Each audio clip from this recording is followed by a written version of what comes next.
الحمد لله رب العالمين والصلاة والسلام على أشرف الأنبياء والمرسلين نبينا محمد وعلى آله وصحبه أجمعين.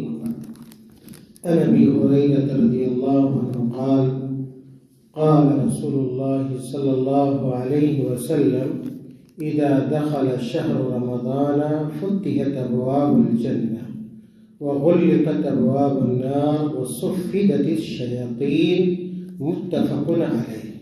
وفی روایت لمسلم فتحت ابواب الرحمہ. محترم حاضرین اور ناظرین کرام، آج کے درس کی یہ چوتھی حدیث ہوگی جو آپ کے سامنے رمضان سے متعلق، رمضان مبارک سے متعلق پیش کی جا رہی ہے، اور اس چوتھی حدیث کا تعلق رمضان کی خصوصیتوں سے متعلق ہے.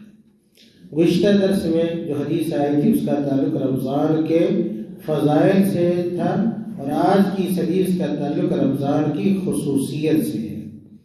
یہ جو حدیث پڑھی گئی ہے آپ کے سامنے، اس حدیث کے راوی مشہور صحابی ابو ہریرہ رضی اللہ تعالیٰ عنہ ہیں، اور ان کا اصل نام عبد الرحمن بن صخر ہے. ابو ہریرہ یہ کنیت ہے ان کی، اور اصل جو نام ہے یہ عبد الرحمن بن صخر ہے. اور میں نے بتلایا تھا، آپ لوگ کو یاد ہوگا کہ یہ وہ صحابی ہیں، جلیل قدر صحابی ہیں، جنہوں نے اللہ کے نبی صلی اللہ علیہ وسلم کی حدیثوں کو سب سے زیادہ روایت کیا ہے. تقریباً 3500 حدیثوں کے راوی ہیں. 3500 حدیثوں کے راوی ہیں یہ صحابی رسول. خیر، حضرت ابو ہریرہ رضی اللہ تعالیٰ عنہ کہتے ہیں کہ اللہ کے رسول صلی اللہ علیہ وسلم نے بیان فرمایا کہ اذا دخل الشہر رمضان، کہ جب رمضان کا مہینہ شروع ہوتا ہے، داخل ہوتا ہے. کیا مطلب داخل ہوتا ہے؟ جب شروع ہوتا ہے. جب یہ مہینہ شروع ہوتا ہے تو فتحت ابواب الجنہ، اللہ رب العالمین کا ایک بڑا انعام ہوتا ہے اس مہینہ کے شروع ہوتے ہی. اور وہ انعام کیا ہوتا ہے؟ اس مہینے کی خصوصیت کیا ہے؟ کہتے ہیں فتحت ابواب الجنہ. یہ اللہ کے نبی کہہ رہے ہیں، ہم اور آپ نہیں. اللہ کے نبی کہہ رہے ہیں کہ جنت کے دروازے کھول دیے جاتے ہیں. اس حدیث کے لفظ پر اگر غور کیا جائے تو پتہ چلتا ہے کہ جنت کا ایک دروازہ نہیں ہوگا، جنت کے بہت سارے دروازے ہوں گے، الگ الگ ناموں والے دروازے ہوں گے. فتحت ابواب الجنہ، اللہ تعالیٰ کے حکم سے جنت کے دروازے کھول دیے جاتے ہیں. آگے ہم آپ کو بتائیں گے کہ جنت کے دروازے کھول دیے جاتے ہیں، اس کا مفہوم کیا ہے اور اس سے مراد کیا ہے. اور آگے اللہ کے نبی صلی اللہ علیہ وسلم کہتے ہیں وَغُلِّقَتْ أَبْوَابُ النَّارِ. اس مہینے کی دوسری خصوصیت یہ ہے، خاص بات یہ ہے کہ جہنم کے دروازے بند کر دیے جاتے ہیں. اور یہاں بھی لفظ یہ پتہ چلتا ہے کہ جس طرح جنت کے مختلف دروازے ہیں، اسی طرح جہنم کے بھی مختلف دروازے ہیں، ایک دروازہ نہیں ہوگا. تیسری خصوصیت اللہ کے نبی صلی اللہ علیہ وسلم اس مہینے کی بتلاتے ہیں، کہتے ہیں وَصُفِّدَتْ الشَّيَاطِينَ. جو شیطان ہوتے ہیں، شیاطین ہوتے ہیں، ان کو جکڑ دیا جاتا ہے، ان کو باندھ دیا جاتا ہے. یہ جو حدیث ہے، یہ حدیث صحیح بخاری کی ہے اور صحیح مسلم کی ہے. اور بچوں کو یہ جاننا چاہیے کہ صحیح بخاری اور صحیح مسلم یہ حدیث کی سب سے اونچی کتاب ہے، سب سے بڑی کتاب ہے، جس میں بہت ساری حدیثیں ہیں، اور جو بھی حدیثیں ہیں سب کی سب صحیح ہے. اسی لیے ان دونوں کتابوں کو صحیح کے نام سے جانا جاتا ہے. صحیح مسلم کی ایک روایت میں اس لفظ کے ساتھ یہ حدیث آئی ہے کہ فتحت ابواب الرحمہ. فتحت ابواب الرحمہ، اوپر جو لفظ میں نے پڑھا وہ کیا تھا؟ فتحت ابواب الجنہ. لیکن صحیح مسلم میں جو روایت آئی ہے اس میں جو لفظ ہے وہ کیا ہے؟ فتحت ابواب الرحمہ، کہ جب رمضان کا مہینہ شروع ہوتا ہے تو رحمت کے دروازے کھول دیے جاتے ہیں. یعنی اللہ رب العالمین کا اللہ رب العالمین کی رحمت جوش میں آتی ہے ہمارے اوپر، آپ کے اوپر، ہر مسلمان کے اوپر، ہر روزہ دار کے اوپر اللہ تعالیٰ کی رحمت ہوا کرتی ہے. میرے بھائیو، یہ ایک چھوٹی سی حدیث ہے. اس حدیث میں معنی کا ایک سمندر ہے، معنی کا ایک طوفان ہے. یہ بہت سارے معنی ہیں اس حدیث کے. یہ حدیث رمضان المبارک کے مہینے کی فضیلت کے اوپر دلالت کرتی ہے اور رمضان المبارک کی جو خصوصیتیں ہیں اس کے اوپر دلالت کرتی ہے. اور اللہ تعالیٰ نے رمضان المبارک کے اندر وہ خصوصیتیں رکھی ہیں جو دیگر مہینوں کے اندر خصوصیتیں نہیں ہیں. اس مہینے کے اندر ایسے محرکات ہیں جس سے آدمی عمل صالح کی طرف آتا ہے، نیکی کے کام کی طرف آتا ہے، بھلائی کے کام کی طرف آتا ہے.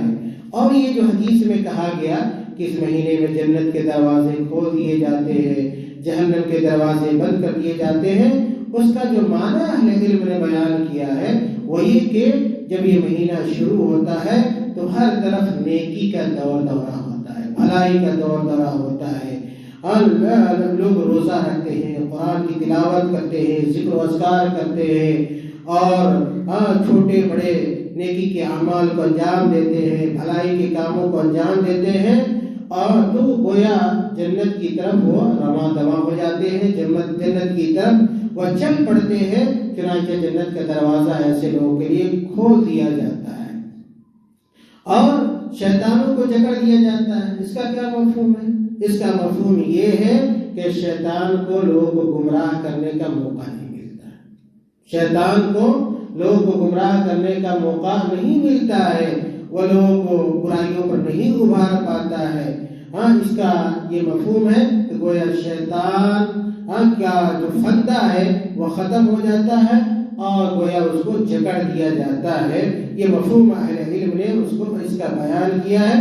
اسی طرح ایک مفہوم یہ بھی ہے کہ جو شیطان ہوتے ہیں جکڑ دیے جاتے ہیں، لیکن کبھی کبھار وہ ایذا پہنچاتے ہیں، پریشان کرتے ہیں. رمضان میں بھی یہ کیوں ہوتا ہے کہ رمضان میں بھی کبھی کبھار شیطان نقصان پہنچاتا ہے، ایذا دیتا ہے؟ اس کی وجہ اہل علم نے یہ بیان کی ہے کہ یہ روزہ دار کے ایمان کے کمال اور اس کے نفس کی وجہ سے ہوتا ہے کہ روزہ دار کا ایمان جتنا مضبوط ہوگا اتنا ہی وہ شیطان سے بچے گا، اور ایمان میں جس قدر کمی ہوگی، کمزوری ہوگی، شیطان اس کے اوپر حاوی ہو جاتا ہے. اس لیے رمضان میں بھی کبھی کبھار آپ دیکھیں گے کہ شیطان لوگوں کو نقصان پہنچاتا رہتا ہے. ایک اور مفہوم یہ بیان کیا گیا ہے کہ حدیث میں جو لفظ آیا وہ مردۃ الشیاطین کا لفظ آیا ہے کہ جو شرکش شیطان ہوتے ہیں ان کو باندھ دیا جاتا ہے. پتہ یہ چلا کہ جو شرکش نہیں ہوتے ہیں اب ایسے شیطانوں کا اثر رمضان میں بھی باقی رہتا ہے اور وہ لوگوں کو پریشان کرتا رہتا ہے. کبھی کبھار یہ ہوتا ہے کہ شیطان تو پریشان نہیں کرتا ہے لیکن انسان کا نفس خود شیطان ہوتا ہے. بعض نفوس جو ہوتے ہیں، بعض جو جانیں ہوتی ہیں، ان کے نفس کے اندر خباثت ہوتی ہے اور بعض جو بری عادتیں ہوتی ہیں. انسانوں میں بھی شیطان ہوتے ہیں، جس طرح جنوں میں سے شیطان ہوتے ہیں اسی طرح انسانوں میں سے بھی شیطان ہوتے ہیں. جو انسانوں میں سے شیطان ہوتے ہیں وہ ہمیں برائیوں کی طرف ابھارتے ہیں، آمادہ کرتے ہیں. میرے بھائیوں، یہ جو مہینہ چل رہا ہے یہ خیر و بھلائی کا مہینہ ہے، اس لیے ہمیں خیر کی طرف، بھلائی کی طرف، نیکی کی طرف پیش قدمی کرنی چاہیے. اللہ تعالیٰ کی جو بندگی ہے اس بندگی کو انجام دینا چاہیے، اپنے وقت کا خاص خیال رکھنا چاہیے اور اس سے فائدہ اٹھانے کی کوشش کرنی چاہیے.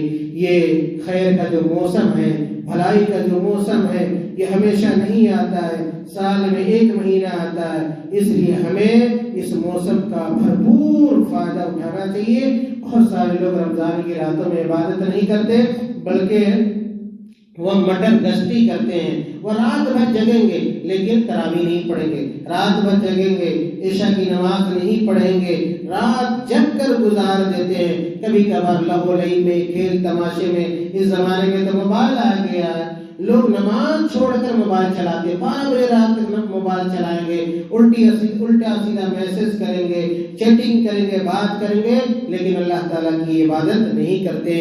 لوگ کہیں پہ بیٹھ جائیں گے، اپنے وقت کو ضائع کر رہے ہیں، ادھر ادھر کی باتیں، غیبت ہے، چغلی ہے، بے حیائی کی باتیں، خاص طور سے نوجوانوں میں یہ چیزیں پائی جاتی ہیں. ایسے کاموں سے ہمیں توبہ کرنا چاہیے. اور اللہ تعالیٰ نے جو نیکی کا مہینہ ہمیں اور آپ کو دیا، پتہ نہیں آئندہ رمضان ہمیں ملے نہ ملے. میں ہمیشہ کرتا ہوں کہ ہر رمضان کو یہ مان کے چلیے کہ آپ کی زندگی کا یہ آخری رمضان ہے. آئندہ پتہ نہیں ہماری قسمت میں ہو نہ ہو، اس لیے ہمیں رمضان مبارک کی ان خصوصیتوں پر توجہ دینی چاہیے اور اپنے آپ کو نیکی کر کے جنت کا مستحق بنانا چاہیے۔ اللہ تعالیٰ تمام لوگوں کو کہنے سننے سے زیادہ عمل کرنے کی توفیق عطا فرمائے، اور اللہ تعالیٰ ہماری نیکیوں کو قبول فرمائے، ہماری کوتاہیوں کو، لغزشوں کو اللہ تعالیٰ معاف فرما دے، اور ہمیں ہمارے روزے کو قبول فرمائے، نمازوں کو قبول فرمائے، تراویح کی نمازوں کو قبول فرمائے، صدقات و خیرات کو قبول فرمائے، قرآن کی تلاوت کرنے کو قبول فرمائے۔ آمین۔ وآخر دعوانا